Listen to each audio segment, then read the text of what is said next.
When I think of integrating faith and science, I think of two main things.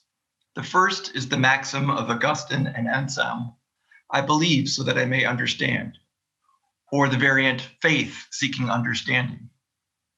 That is to say, we begin with the posture of loving God in faith, and the wellspring of that faith is a love for the world he created, and hence a love for understanding it. Science is one way to understand the world, but we don't approach the world as scientists first, seeking to understand in order to believe, or to test whether we should believe. Rather, faith motivates the science. By the same token, we don't do science as an act of an unrestrained will, seeking to control or dominate, to bend the world to our will. We seek to understand. The second thing I think of is actually being co-creators with God. God is a creator, and he created us in his image. But isn't it interesting that he first created by speaking the world into existence? In the same way, when we as scholars tell a story about the way the world works, or how it potentially could work, we're speaking model worlds into existence. If those models have no place for God in them, then we're creating idols. And if they have no truth or beauty, then they are godless. Our models should have room for God and for him to work.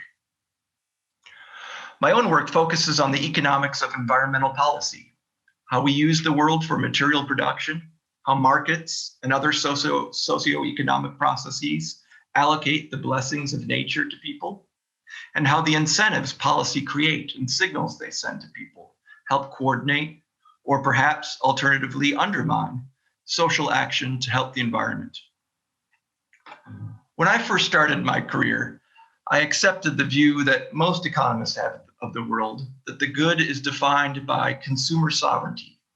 That is, it's just defined by whatever individuals atomistically desire and summing them up into some kind of aggregate good.